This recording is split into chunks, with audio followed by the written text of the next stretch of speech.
নমস্কার, আমি সঙ্গমিত্রা। আমার এই সহজ রান্না চ্যানেলে আপনাদের সবাইকে স্বাগত। আজ আমি রান্না করছি লেমন রাইস। আপনাদের যদি এই রান্নাটা ভালো লাগে তাহলে লাইক এবং শেয়ার করবেন, আর আমার এই সহজ রান্না চ্যানেলটাকে সাবস্ক্রাইব করে পাশের বেল আইকনটা দাবাতে ভুলবেন না। লেমন রাইস বানানোর জন্য প্রথমেই লাগবে চাল। এখানে আমি 250 গ্রাম বাসমতি চাল নিয়েছি। নিয়ে চালটাকে আমি 30 মিনিট আগে জলে ভিজিয়ে রেখেছিলাম। আর লাগবে গ্রেট করা আদা, কারি পাতা, হলুদ গুঁড়ো, বাদাম। এখানে আমি নিয়েছি 1 ছোট চামচ ছোলার ডাল আর 1 ছোট চামচ কলার ডাল। এটাকে আমি আধ ঘন্টা আগে জলে ভিজিয়ে রেখেছিলাম। আর লাগবে লেবুর রস, লাগবে সর্ষে, শুকনো লঙ্কা, আর লাগবে স্বাদ মতো নুন। আর রান্নাটা আমি করব সাদা তেলে। প্রথমে আমি ভাতটা রান্না করে নেব, তার জন্য আমি জল বসিয়েছি। জলটা আমার ফুটে গেছে। এর মধ্যে আমি দিয়ে দিচ্ছি স্বাদ মতো নুন। এখন এর মধ্যে আমি দিয়ে দেব ভেজানো চালটা। আমি এখানে 250 গ্রাম বাসমতি চাল নিয়েছি। নিয়ে চালটাকে আমি 30 মিনিট জলে ভিজিয়ে রেখেছিলাম।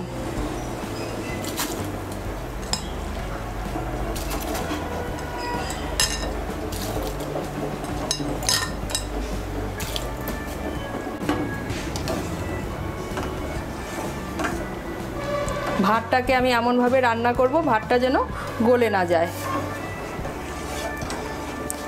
ভাতটা আমি রান্না করে নিয়েছি। এখন আমি কড়াই বসিয়েছি। এর মধ্যে আমি দিয়ে দেব 1 বড় চামচ সাদা তেল।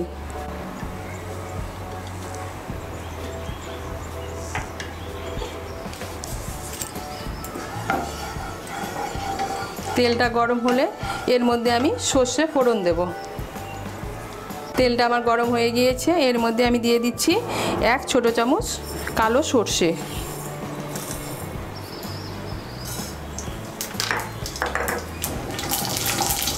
সর্ষেটা একটু নাড়াচাড়া করে নিয়ে এর মধ্যে আমি দিয়ে দেব 1 ছোট চামচ ছোলার ডাল আর 1 ছোট চামচ কলার ডাল। আমি ছোলার ডাল আর কলার ডালটা আধা ঘন্টা আগে জলে ভিজিয়ে রেখেছিলাম।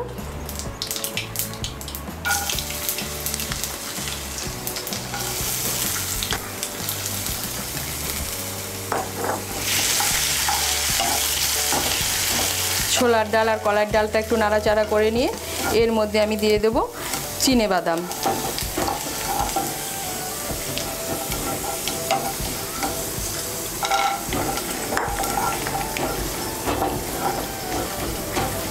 বাদামটাকে একটু ভালো করে ভেজে নেব।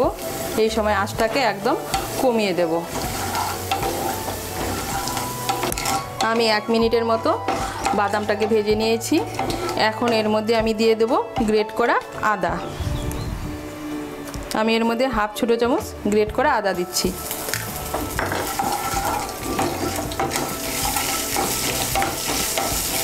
আদাটাকে মিশিয়ে নিয়ে এর মধ্যে দিয়ে দেব একটা শুকনো লঙ্কা।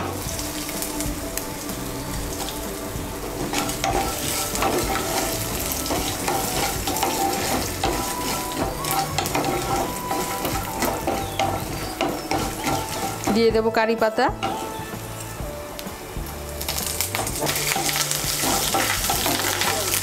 কারি পাতাটা নাড়াচাড়া করে নিয়ে দিয়ে দিব এর মধ্যে সামান্য একটু হলুদ গুঁড়ো।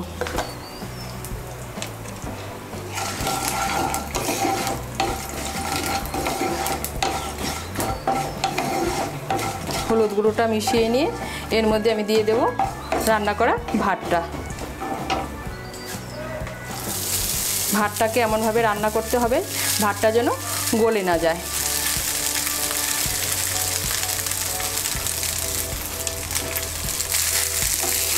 ভাতটাকে ভালো করে মিশিয়ে নেব। ভাতটাকে ভালো করে মশলার সঙ্গে মিশিয়ে নিয়েছি। এখন এর মধ্যে আমি দিয়ে দেব স্বাদ মতো নুন। আমি ভাতটা রান্না করার সময় নুন দিয়েছিলাম, তাই নুনটা এখন একটু বুঝিয়ে দেব।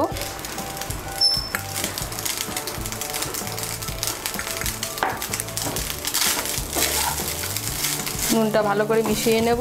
মিশিয়ে নিয়ে এর মধ্যে আমি দিয়ে দেব লেবুর রস।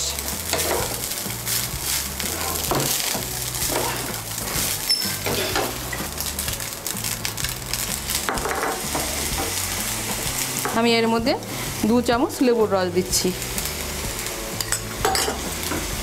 আপনারা যদি টক খেতে বেশি পছন্দ করেন তাহলে লেবুর রসটা আর একটু বাড়িয়ে দিতে পারেন। লেবুর রসটা মিশিয়ে নিয়ে আমি 1 মিনিটের মতো রান্না করে নেব। লেবুর রসটা মিশিয়ে নিয়ে আমি 1 মিনিটের মতো রান্না করে নিয়েছি। আপনারা চাইলে এর মধ্যে কাঁচা লঙ্কা কুচিও দিতে পারেন। তৈরি হয়ে গেল আমার লেমন রাইস বা লেবু ভাত।